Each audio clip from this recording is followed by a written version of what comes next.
Wealth, attraction research, war, macroeconomy. You're listening to Wealth, Attraction Research, War,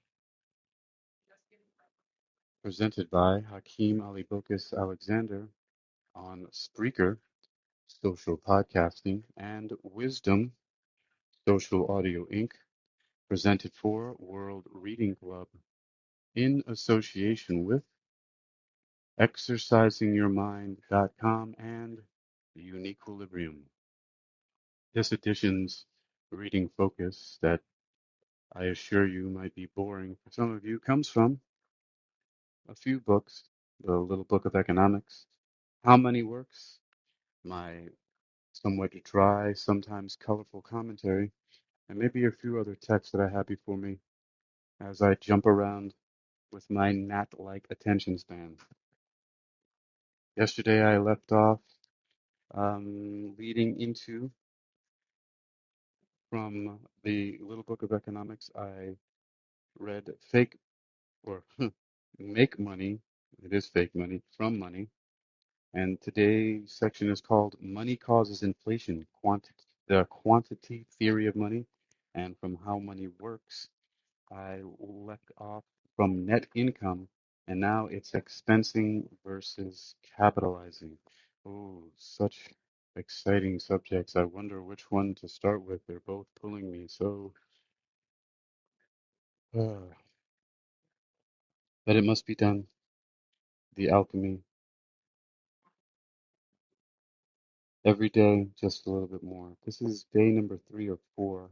I know I've done at least 4 episodes so far, and I'm going to keep on going and going and going until I get through all of it. And by the time I emerge, and if you would be joining me, we're all going to come out with much more financial education, raising our financial IQ.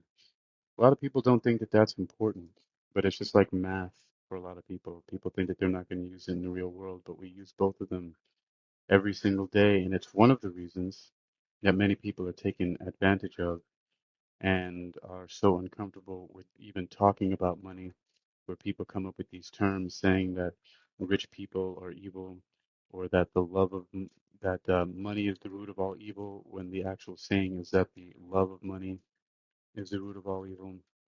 And really, money, it's not any more real than you want to make it.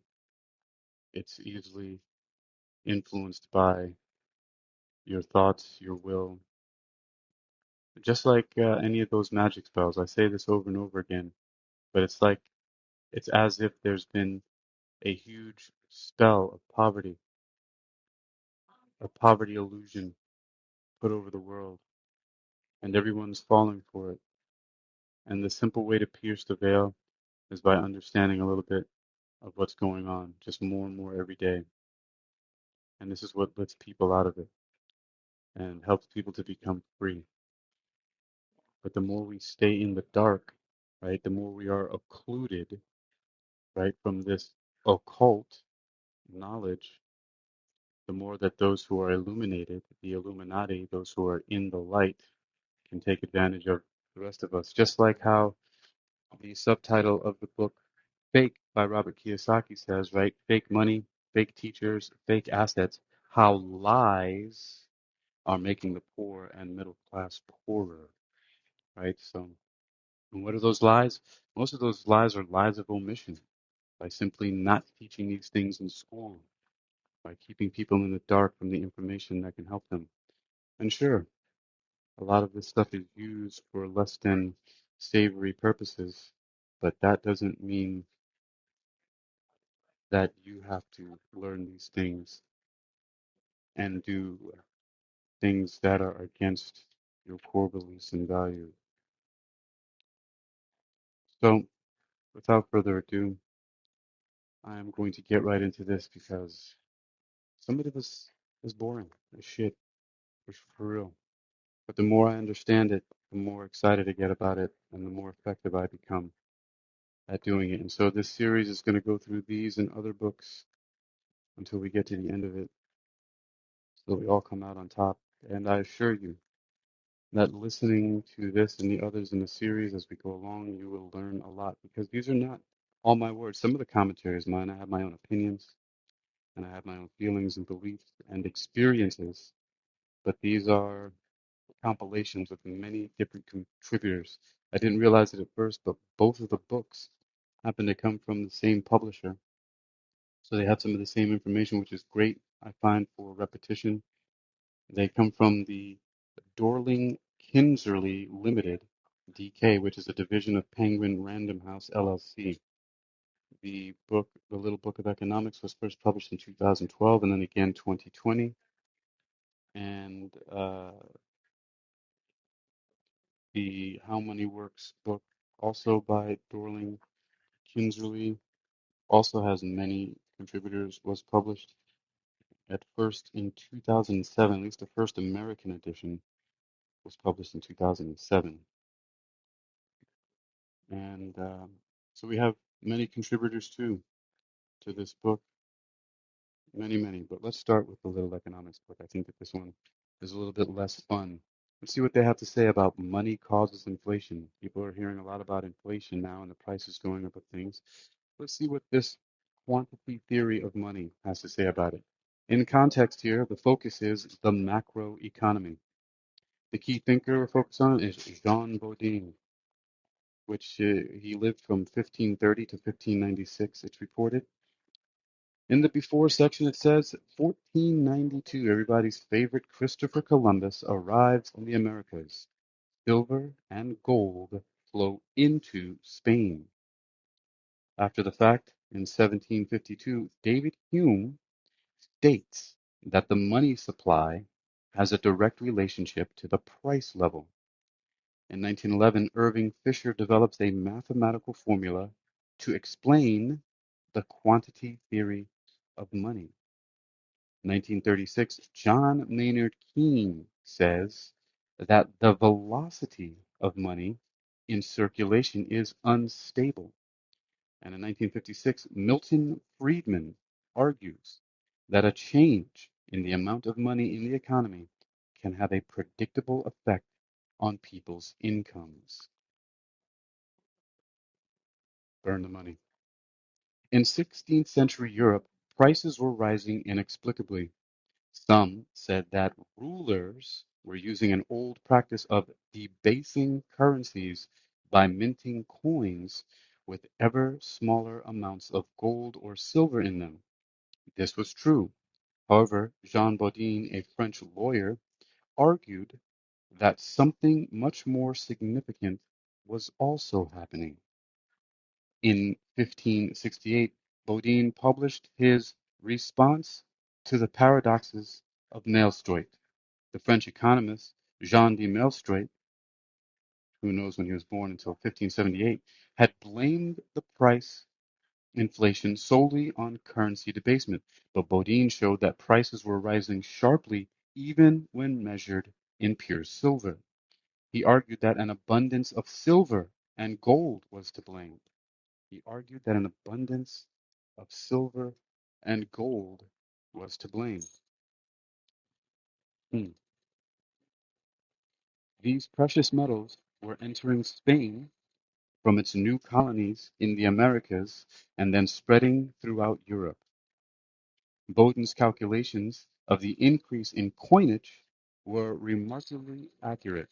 Later, economists concluded that prices in Europe quadrupled during the 16th century at the same time as the amount of physical silver and gold circulating in the system tripled. Bodin had estimated the increase in precious metals at more than 2.5 times. He also highlighted other factors behind the inflation: demand for luxuries, a scarcity of goods for sale due to exports and waste, greedy merchants able to restrict the supply of goods through monopolies, and, of course, the rulers adulterating the coins. The money supply. Bodin was not the first to point out the new influence of American treasure and the effect of the abundance or scarcity of money on price levels. In 1556, a Spanish theologian named Martin de Azpilcu- Az- Azpilcueta, hmm, Martin de Azpilcueta, Azpilcueta, that's what it is. Martin de Azpilcueta, better known as Navarrese, had come to the same conclusion.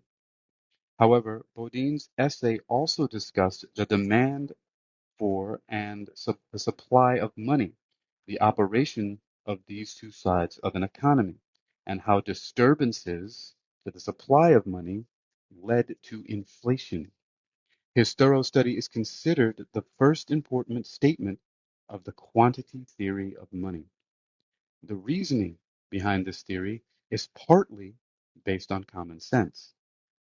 Why is the price of a cup of coffee in a rich part of town so much higher than in a poor area?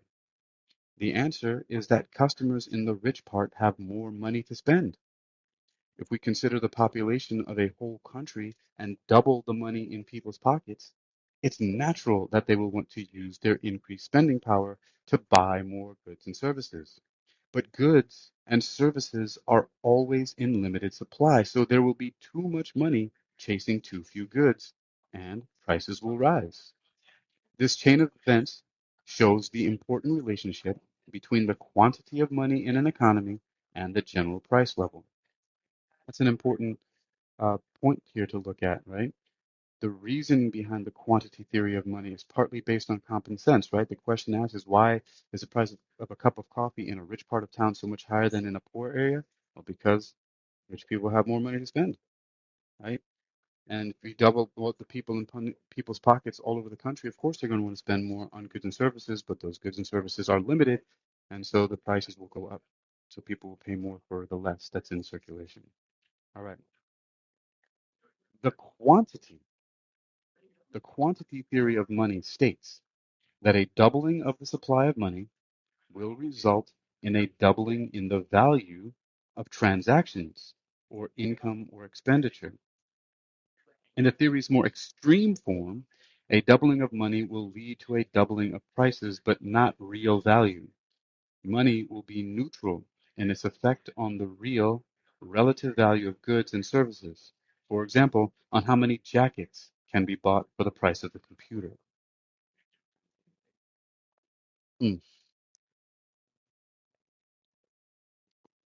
I don't understand completely, although in part, why so many people are afraid of talking about money and say that it's such an evil thing all the time. I said I don't understand partly. I do understand part of it. Is the problem is that so many people have been hurt by wicked people using money. But the conclusion they come to is that everyone who has money is evil. Also, people have been taught that. Continuing, real price, nominal price. After Bodine, um, I don't even know if that's how you pronounce his name is French, but I'm just calling him Bodine. You can say Bodin or Baudin. But after Bodine, many economists developed his idea further. They came to recognize that there is a distinct separation between the real side of the economy and the nominal or money side. There is a distinct separation between the real side of the economy and the nominal or money side. Nominal prices are simply money prices, which can change with inflation. This is why economists focus on real prices, on what quantity of a thing, jackets, computers, or time spent working, has to be given up in return for another kind of thing, no matter what the nominal price is. Right, that's very important right there as well. Economists focus on real prices, on what quantity of a thing, right, jackets, computers, or time spent working, has to be given up in return for another kind of thing, no matter what the nominal or money price is. I don't know. Well, for those of you who may have joined before, there was a great example from the other book here, which is How Money Works, about how um, these wampums were traded by the natives and were considered to have value. For example, The wampums were these decorative beaded um, items that were used to trade by some of the natives. Now, was it in that book? I think that it was. Let me take a look here and see if I can find it because it's a good place to check that out. No, it may not be. It may be in the same book, actually, the one that I'm looking at right now, which is the Little Book of Economics. So let's take a look back there for a moment. It very well may be. Let's see. Hmm, well, if I don't back, yeah, there it goes. Yeah, shelling out. It was a section. So remember, let me reference to tighten this up really quick here. Um, Economists focus on real prices, right? So it's on what quantity of a thing, jackets, computers, or time spent working, has to be given up in return for another kind of thing, no matter what the nominal price is, right? So this is one of the things they talked about wampum, right? Um, the wampum was used mainly for ceremonial purposes. People might exchange wampum to record an agreement or pay tribute. And listen to this, its value came from the immense skill involved in making it and in its ceremonial associations. The first part is the important part here that relates to what economists focus on, which they call the real prices, or what quantity of a thing, jackets, computers, or time spent working, right? Time spent working has to be given up in return for another kind of thing, no matter what the money price is. And this is related to the people might exchange wampum to record an agreement or to pay tribute. Its value came from the immense skill involved in making it and its ceremonial association. There's the value of those things. Returning back to the little book of economics, continuing. So, um, economists focus on this is why. So, economists focus on real prices on what quantity of a thing, jackets, computers, or time spent working, has to be given up in return for another kind of thing, no matter what the nominal price is. Remember, the nominal price is the price in money. In the extreme quantity theory, changes in the money supply may influence prices, but it has no effect on the real economic variables, such as output and unemployment. What is more, economists realize that money is itself a good that people want to own for its spending power. However, the money they want is not nominal money, but real money, money that can buy more. Little couple side notes here on Jean Bodin or Jean Baudin. I don't know how you pronounce that second part of the name, but he was the son of a master tailor. Jean Bodin, John Bod, how was I saying his name yet? John Bodin was born in 1530 in Angers, looks like Angers, in Angers, France. He was educated in Paris and went on to study at the University of Toulouse. In 1560, he became a king's advocate in Paris. Bodin's scholarship, he read law, history, politics, philosophy, economics, and religion, attracted royal favor, and between 1571 and 1584, he served as aide to the powerful Duke of Alençon. In 1576, he married Francoise Trouillart and succeeded his brother-in-law as the king's procurator in Laon, northern France. In 1589, King Henry III was assassinated and religious civil war broke out. Bodin believed in tolerance, but in Laon was forced to declare for the Catholic cause until the victorious Protestant king, Henry IV, took control of the city. Bodin died of the plague, aged 66, in 1596. His key works from 1566 is Method for the Easy Comprehension of History, in 1568, Response to the Paradoxes of Maelstrom, and 1576, Six Books of a Commonwealth. Quote, the abundance of gold and silver is greater in this kingdom today than it has been in the last 400 years. Jean Bodin. Interesting. Oh boy, we have an equation. Math. Fisher's equation. The fullest statement of the quantity theory of money was made by the U.S. economist Irving Fisher, 1867 to 1947, who used the mathematical formula capital M, capital V, right? MV equals PT. They're both all capital letters. MV equals PT. Here, P is the general level of prices, and T is the transactions that take place in a year. So when those two letters are right next to each other like that, it means multiplied by. Oh, and it says that right here. Um, I should continue reading before I try to explain things, right? So PT, prices times transactions, is the total value of transactions occurring annually. M is the supply of money. But because PT is a total flow of goods, while M represents a stock of money that can be used over and over again, the equation needs something to represent the circulation of money. This circular flow, which causes money to rotate through the economy, is like the spinning drum of a washing machine is V, the velocity of money. So MV equals PT. So the money and times the velocity equals the prices times the amount of transactions. Interesting. All right. This equation becomes a theory when we make assumptions about the relationships between the letters, which economists do in three ways. First, V, the velocity of money, is assumed to be constant, since the way in which we use money is part of habit and custom and does not change much from year to year. Our washing machine drum spins at a steady rate. This is the key assumption behind the quantity theory of money. Second, it is assumed that T, the quantity of transactions in an economy, is driven solely by consumers' demand and producers' technology, which together determine prices. Third, we allow that there can be one-time changes to M, the supply of money, such as the flow of New World treasures into Europe. With V, the velocity, and T, transactions fixed, it follows that a doubling of money will lead to a doubling of prices.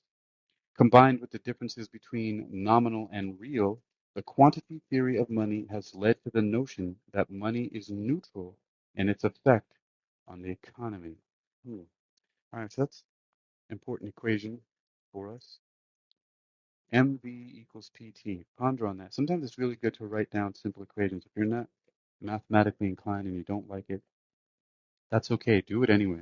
I actually first read Einstein's theory of special relativity, and then went to sleep and had a dream that I got into a javelin fight with some kind of crazy zombies, and it was demonstrative of the simple equation that was about the constant of light that I had read early inside the paper on special relativity.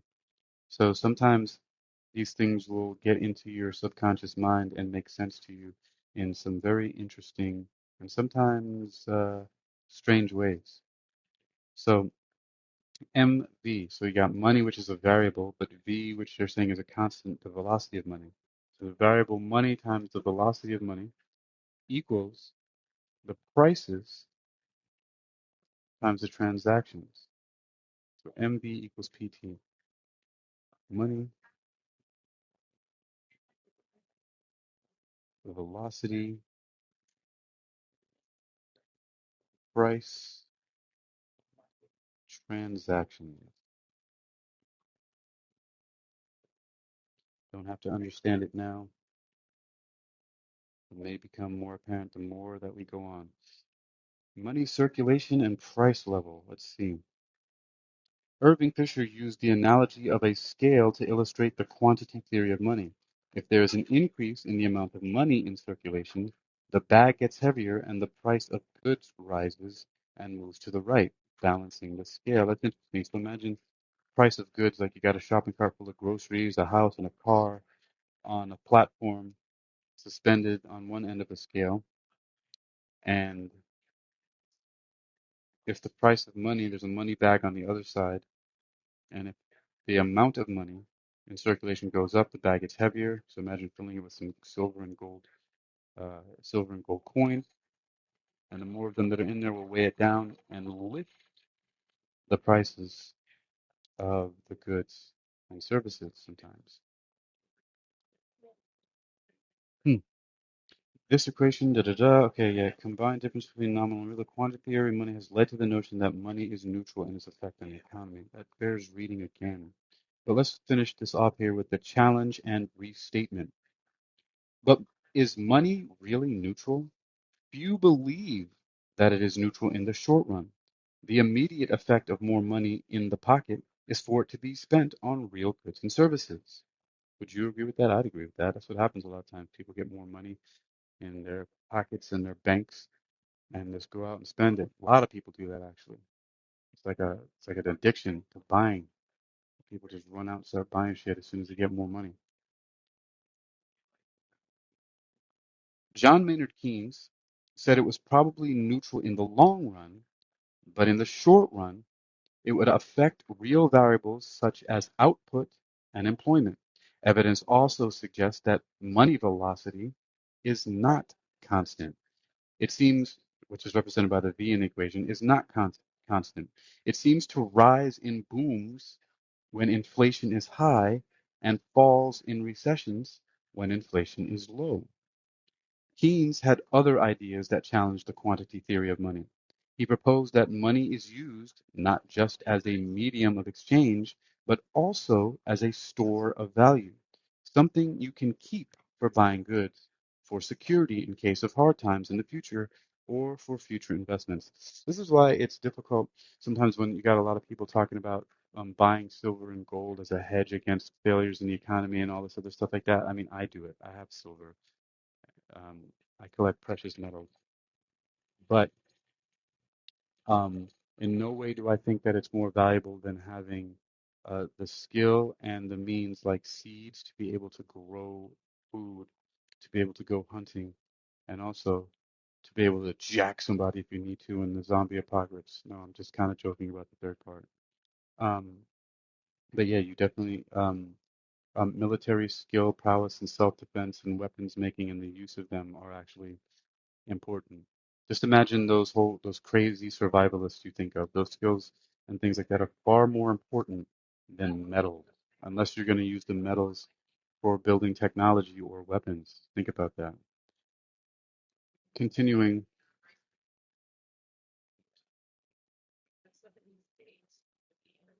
all right. He proposed that money is used not just as a medium of exchange, but also as a store of value, something you can keep for buying goods, for security in case of hard times in the future, or for future investments.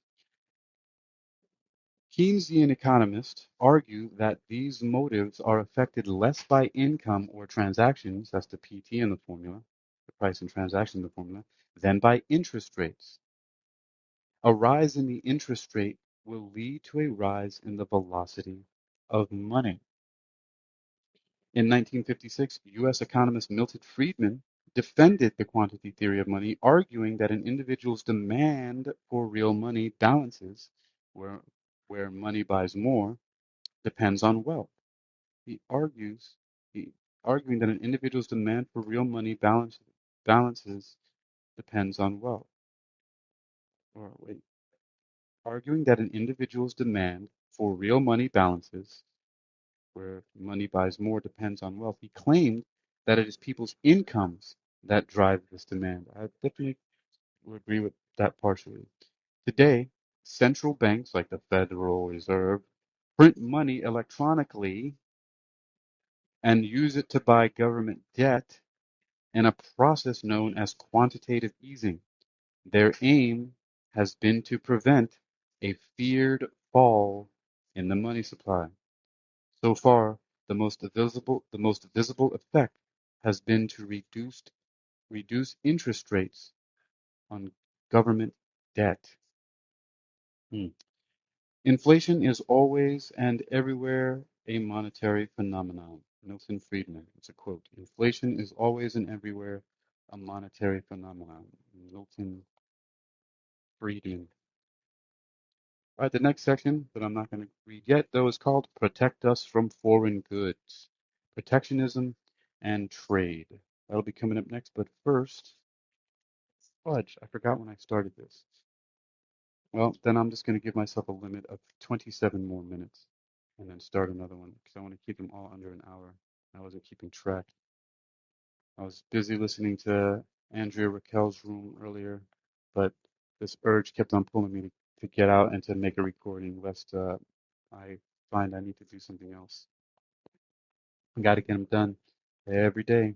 Got to keep going till I get through these texts and others so that they get done because I know it's coming and it has to be done. This section from the book, How Money Works, is expensing versus capitalizing. Expensing versus capitalizing here on wealth attraction research, macroeconomy, exercisingyourmind.com, and UniquilibriuM. Here we go. Expensing versus capitalizing. Ooh. When a business incurs a cost, it needs to record it in its company accounts. Same thing for you folks. When you incur a cost, you need to record it in your accounts. The company can do this for the full amount at the time it happens or spread the cost over several years. I'd like to share with you a few different things that I use to keep track of. So for a long time, I've used the acronym CAMP, which is why I publish so many things, whether they just be random musings or whatnot, or blogs that I have my authors do for me. And the the the letters in CAMP, CAMP, stand for create, archive, market, and publish. Create, archive, market, and publish. And it's this sequence, right? When you create something, right, then of course you record it or archive it, right? And usually in the creation of it, it's simultaneously being recorded sometimes. And then market, right? Tell people about it, share with them, and then publish it. Yes, you can market something before it actually is published, like how people market books before they're actually published for, well, for the public consumption. Or you can market something after it's published, but you still should be doing both anyway. But that's just a handy way to think about it in acronyms. Create, archive, market, publish, camp. And once you've done that, then you have to take accords, which is ACCORDSS, which is you attract, collect, count, organize, record, deposit, and spend and save. Accords. What it, for money, right? Attract money, collect it, count it, organize it. Right? Organize means to decide where it's going to go, what you're going to what you're going to deposit, what you're going to spend, and what you're going to save. Always pay yourself first, by the way. Um, which I'll read a part of that from Robert Kiyosaki's book later about the idea of paying yourself first. Right. Capitalizing and expensing in practice. All companies have costs and people. Remember, treat yourself like a business sometimes. People, well, am I going to treat myself like a business? I'm a person, and that's just so dry and so mechanical and so okay. Stay confused. Stay without. Lack abundance. Be confused. It's okay. You don't have to. I'm not rich. I'm just reading things from rich and educated people who have guided me to be able to completely unplug myself from a fucking system that I don't want to be in anymore, and I'm just sharing. Let's continue. All companies have costs and expenses.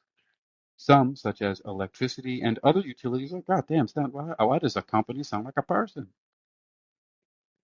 Some, such as electricity and other utilities, insurance, staff wages, right? Insurance. What don't people have insurance? What about staff wages?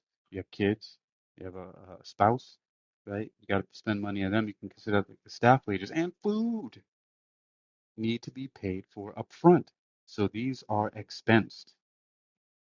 To qualify as capital expenditure, an asset must be useful for more than 1 year. Businesses have to decide which option best fits their business model.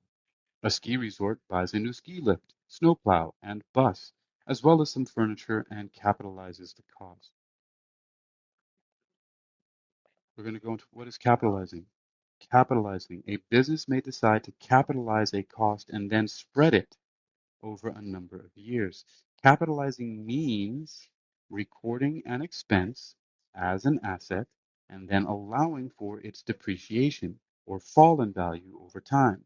Accounting this way may be the difference between reporting a profit or a loss if the cost or expense is particularly large. And that's important for one of the most important parts of getting your money back. Remember, rule number one in taxation is that it's your money, not the government's. What is that in the book Tax Free Wealth? It's your money, not the government's. It's your money, not the government's. Rule number one, it's your money, not the government's. So what's rule number two? The tax law is written primarily to reduce your taxes. The tax law is written primarily to reduce your taxes. Reduce your taxes, not to pay more. All right. Warning, warning, warning. Whether a cost incurred can legitimately be recorded as an asset is open to a degree of interpretation. Some recent financial scandals have involved companies recording one-off business expenses as investments in new markets that they projected would pay off in the future. The companies did this to inflate or flatter their profits rather than show the true figures. An order or an expense that had not yet been paid for was recorded as income earned, and as a result, company earnings appeared higher than they actually were. See, these are examples of using things that you know of to be an asshole and screwing other people over and fudging the numbers, which people do all the time, of course. There's no need to do that. Okay, the balance sheet, very important. It says in the balance sheet, it says when to capitalize. For businesses wanting to have a smoother flow of reported income, and for startup businesses, it can be attractive to capitalize purchases because by keeping costs down, a business can report a higher income in its early years. However, there are tax implications if it is making a larger profit as a result. When to expense. If a firm expenses some of its costs, its profitability may be lower. See, the capitalizing is paying over time, expensing is paying it right away. That's just the difference. If a firm expenses some of its costs, its profitability may be lower. This may be useful in order to reduce tax. Lower profits mean lower taxation, right? Profits are like a person's income, right? Lower income means lower taxes, right? That's why you as a person can write off certain things like education and other things like that, like even sometimes the gas that you pay to get to work, or even your car, or even other things, or if you have an office in your house that you dedicate to a workspace, if you're even a sole proprietor or the sole member of an LLC, or so on and so forth.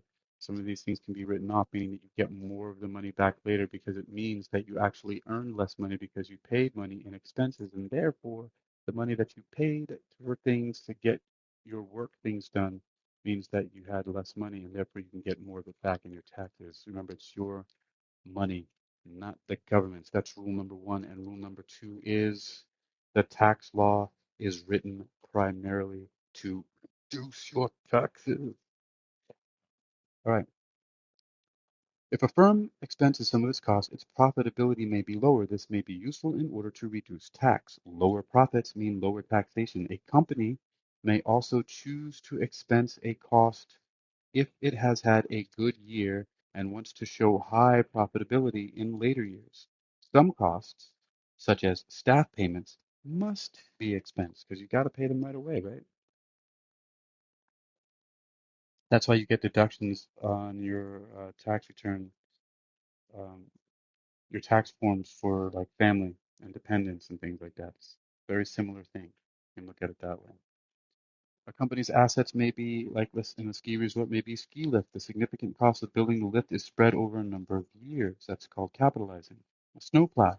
The snowplow is paid off over several years as deductions from annual income. Furniture. Furniture appears on the balance sheet as a cost spread over 3 years. And a passenger bus. A passenger bus is recorded as a depreciating asset as its value will fall. What is expensing? With ongoing expenses, a business or person will either record the cost at the time it is incurred or at the time when it is actually paid. This is likely to lead to more volatility in reported earnings, but may be useful if the company is trying to keep its profits down, for example, for tax purposes. Expenses. Stressing accounting over appearance. Stressing accounting appearance over economic substance achieves neither. Let's read that again. Stressing accounting appearance over economic substance achieves neither. Warren Buffett. Hmm. Warren Buffett. Let's look at some expenses. Ingredients. Ingredients for the chalet meals must appear on the balance sheet in full. Staff. Staff are an ongoing cost, but they must be paid immediately and are therefore an expense. Electricity/utilities. Bills must be paid at once and can't be capitalized. Those are expenses. And insurance. There's a picture of somebody upside down in the snow with their feet sticking out. Insurance appears as an expense that is accounted for in full in the financial year. How it works. How it works. Oh, how it works. Business owners and managers have a choice. They can record an expense as it occurs or at the time of payment and reduce the annual profit accordingly.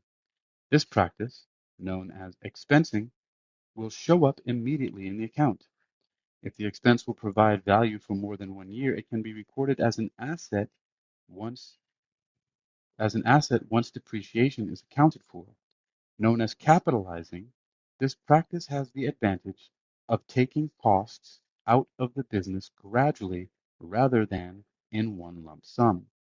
The profit and loss account is not as dramatically affected in this case. Hmm. That is expensing and capitalizing. It is 4:15. I wonder, man, this is all from the section in how money works, and it's under the title of profit making and financial institutions, which has corporate accounting, financial instruments, financial markets, and financial institutions. The next section coming up is called, which I'm not going to start now, I don't think, it's called depreciation, amortization, and depletion. I know, so exciting, right? It's such sexy stuff. Ooh, but I do see in a couple sections cash flows coming up. Cash flow is one of my favorite subjects of all because when cash flow, when positive cash flow exceeds negative cash flow, meaning when money coming in exceeds money going out, you are in profit, or you can say that you're financially free. Even I would dare say if you're self-employed, as I am mostly, but also can just do whatever I want, whenever I want.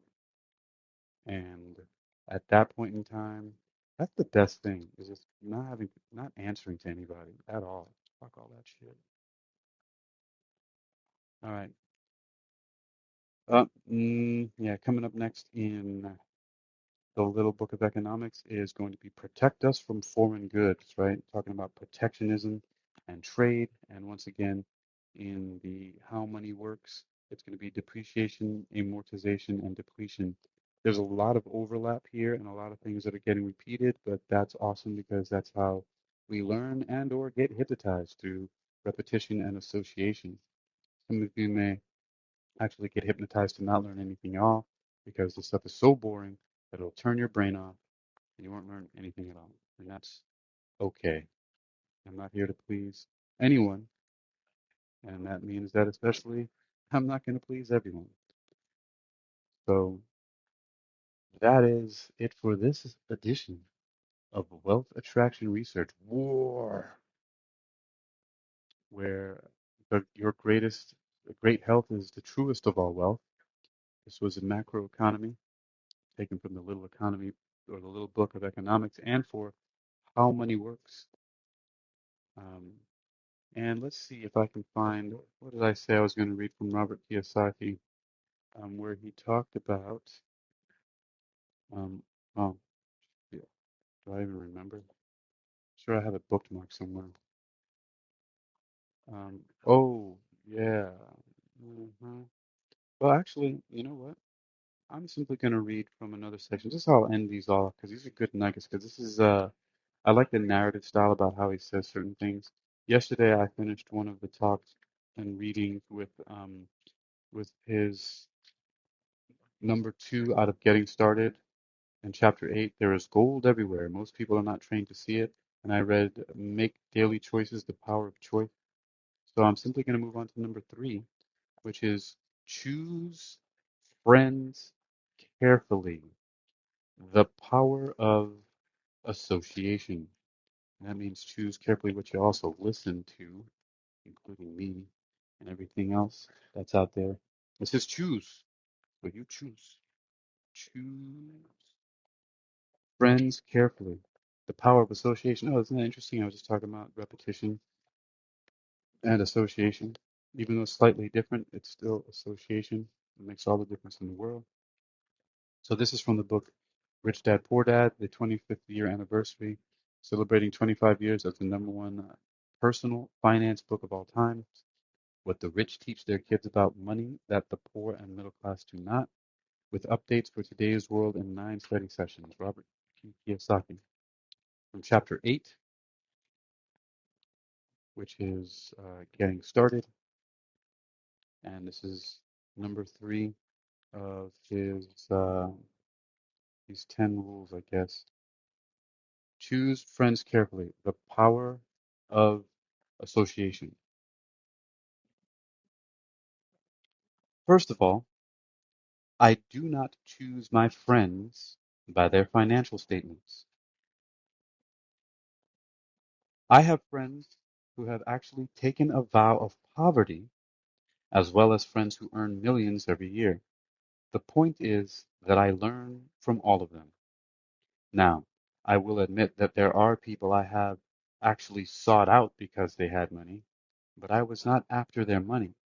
I was seeking their knowledge. In some cases, these people who had money have become dear friends. I've noticed that my friends with money talk about money. They don't do it to brag. They're interested in the subject. So I learn from them, and they learn from me. My friends who are in dire financial straits do not like talking about money, business, or investing. They often think it rude or unintellectual. So I also learn from my friends who struggle financially. I find out what not to do. I have several friends who have generated over $1 billion in their short lifetimes. The three of them report the same phenomenon. Their friends who have no money have never come to ask them how they did it, but they do come asking for one of two things, or both, a loan or a job. Ain't that the fucking truth?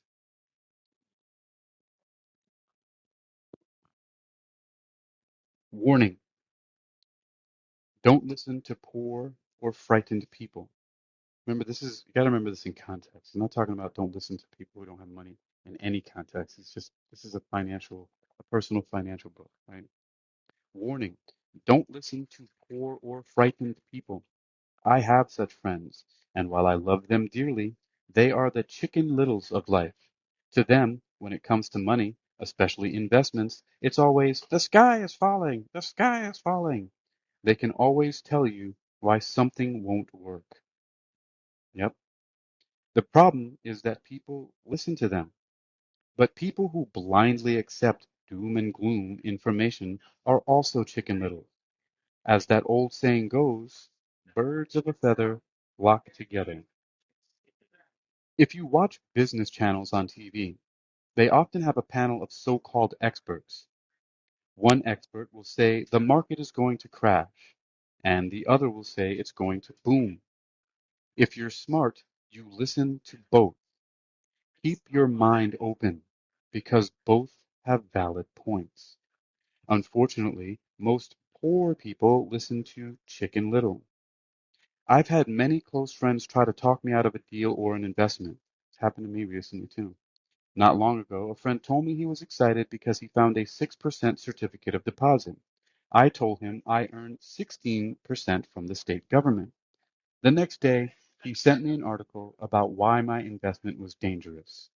I have received 16% for years now, and he still receives 6%. It's so funny because something recently, almost exactly parallel, happened to me not too long ago in a couple of these situations. That's why, it's just best to keep some of this shit to yourself, which I'm learning more and more. As open as I like to be, people just come at me, well, what about this and what about that and how did that? Then don't fucking do it. Stop trying to tell me that I can't do something while I'm actively doing it right now. Well, did you do this? Did you do that? No, so what if I didn't? I'm doing something you're not. But it's risky. Yeah, well, that's what happens when you want to get shit done. It's risky. It was risky for me to go in the ring 129 times, but I did it.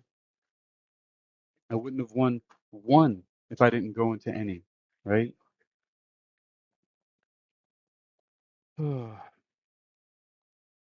I would say that one of the hardest things about wealth building is to be true to yourself and to be willing to not go along with the crowd. That reminds me, Earl Nightingale said that the opposite of courage is not cowardice, it's conformity. People acting like everyone else without knowing why, without knowing where they're going. You should listen to that recording called The Strangest Secret. All right. I would say that one of the hardest things about wealth building is to be true to yourself and to be willing to not go along with the crowd. This is because in the market, it is usually the crowd that shows up late that is slaughtered. It is usually the crowd that shows up late that is slaughtered. In the market, it is usually the crowd that shows up late that is slaughtered. If a great deal is on the front page, it's too late in most instances. Look for a new deal. As we used to say as surfers, there is always another wave. People who hurry and catch a wave late usually are the ones who wipe out. Smart investors don't time the markets. If they miss a wave, they search for the next one and get themselves in a position. Some idiot the other day came up and told me that my reading was sounded like a grift to get people to invest in stocks, and it had nothing to do with that at all. Um, I called him out on it because that's what I do sometimes when people come into my inbox and start talking shit. Um, but I wanted to use that opportunity to point out that what he's talking about here about investments, it's not about investing in a stock market. It's about investing in not only uh, some things like real estate or a business that you want to invest in, or even buying silver and gold or investing in oil or anything like that, which don't have anything to do with stocks necessarily. Because you can invest in all those things without investing in stocks, right? You don't have to invest in what the fuck, real estate. It's not a stock. Oil and gold, you don't have to invest in stock of those things. You can buy those things directly, right? Um, and especially of all is education, right? Investing in being educated. So think about the word investment more broadly, right? So smart investors don't time the markets. If they miss a wave, they search for the next one and get themselves in position. This is hard for most investors because buying what is not popular is frightening. Timid investors are like sheep going along with the crowd, or their greed gets them in when wise investors have already taken their profits and moved on. Wise investors buy an investment when it's not popular, like when the real estate markets are crashing and going down, and everybody's like, oh no, the value of my house is going away. And then they want to sell it at the time instead of holding on to it, realizing, or even buying in those markets when you're realizing that that's when you buy, when the shit's going down, right? When the shit goes down, you better be ready. And that's the buy. Smart investors, da da da. Wise investors buy an investment when it's not popular. They know their profits are made when they buy, not when they sell. They wait patiently. As I said, they do not time the market. Just like a surfer, they get in position for the next big swell. It's all insider trading. There are forms of insider trading that are illegal, and there are forms of insider trading that are legal. But either way, it's insider trading. The only distinction is how far away from the inside are you? The reason you want to have rich friends is because that is where the money is made. It's made on information. You want to hear about the next boom. Get in and get out before the next bust. I'm not saying do it illegally, but the sooner you know, the better your chances are for profits with minimal risk. That's what friends are for, and that is financial intelligence. All right. That was again from Rich Dad Poor Dad 25th year anniversary. Uh, and that was chapter 8, Robert Kiyosaki. You've been listening to Wealth Attraction Research, War, Great Health is the Truest of All Wealth, Macroeconomy, presented by Hakeem Ali-Bokus Alexander on Spreaker, Social Podcasting, and Wisdom, Social Audio Inc., presented for World Reading Club in association with ExercisingYourMind.com and UniquilibriuM.